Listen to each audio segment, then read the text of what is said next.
I know it's ugly, but it's Thank true, you, Mr. Mr. Chairman. Mrs. Phillips, I'm so sorry you just had to hear that, particularly as you're talking about the 1 year of anniversary of what you had to go through. It was shameful, and I'm very, very sorry.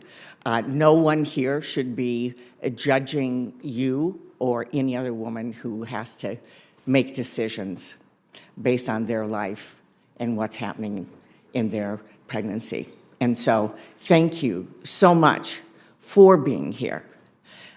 This is about the freedom to make decisions, healthcare decisions for women, half the population, freedom to make our own healthcare decisions. In Michigan, after Roe v. Wade was overturned, people across Michigan put this on the ballot for our Michigan Constitution in 2022. Overwhelmingly, Democrats, Republicans, people of all ages voted to put that in Michigan's Constitution, the freedom to make our own reproductive healthcare decisions, and which is great, except now we hear with a national abortion ban being talked about by our Republican colleagues, and if we have a Republican president, a national abortion ban takes that all away.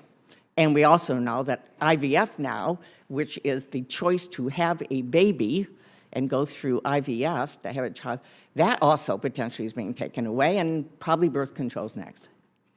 So this is about basic freedom. And so I just want to start, though, a little differently than I had planned. But Ms. Call, you talked about no woman should feel abortion is their only option. I couldn't agree more. I work on nutrition issues, healthcare issues. I've been at the forefront of all of these issues. I could not agree more. But listening to Mrs. Phillips' story today, do you think she had another option? Yes, thank you for the question, Senator Stabenow. So I am not a medical doctor, but I do know our OBGYN has worked for over 30 years and has delivered over 4,000 babies, and I know he has cared for multiple women who were in a similar situation to Mrs. Phillips. And I know that he worked closely with them and you wouldn't counseled agree. them. I'm just in the interest of time. I don't Yep. mean to interrupt you, but Yep. you're saying her baby was dead, Right. but So- she had another option. Well, when her baby is dead, it's no longer an abortion. At that point, it's a DNC, I believe, So, medically. Okay. All right. Thank you. I appreciate your work, but again, there's a lot of different stories to tell here. Also, I wanted to ask Mrs. Ford, you talked about the safety net. Couldn't agree more on that. Right now, we have a situation where we're working to fully fund WIC for pregnant moms and babies, healthy food, nutrition, and so on. Do you support WIC as a funding WIC? WIC is an important resource for mothers, especially providing formula to their children. Yeah, so we shouldn't have waiting lists, which is going to happen if we don't fully fund WIC. It seems to me if there's a 9-month pregnancy, you can't have a waiting list, right? And so, Mrs. Call, I would assume you mentioned WIC as being a support, and that's something that you would support? Yes.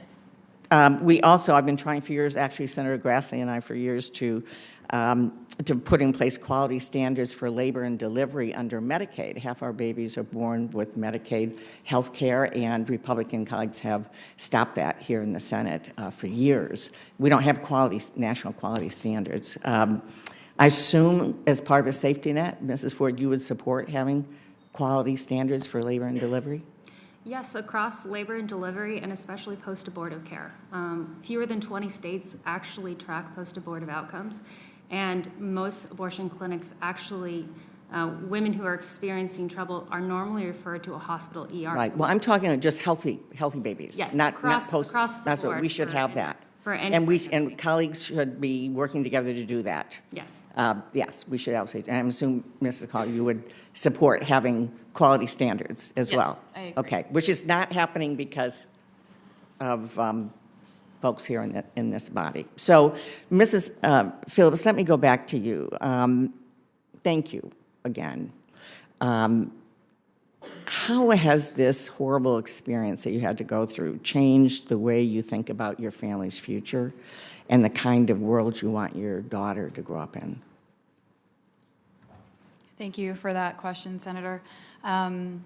It has been extremely difficult. As I stated before, this was a planned and wanted pregnancy. We still want to expand our family. That's something we plan to do. But unfortunately, while the ban still sits in Tennessee, we're terrified. It was a very traumatic experience that I had to go through, that my family had to go through. My card here says mom and activist. Since what happened to me happened, I have turned to activism because my daughter is growing up in a state without bodily autonomy.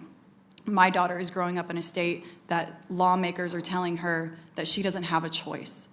It's one thing to put me through it. I'm a 29-year-old woman, but to put a child through something like that is inexcusable.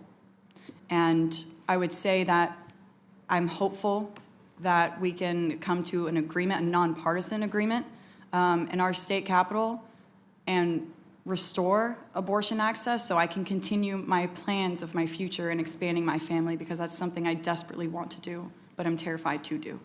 Thank you. American women deserve the freedom to make our own decisions, and Mr. Chairman, this side of the dais trusts women. Senator Lee.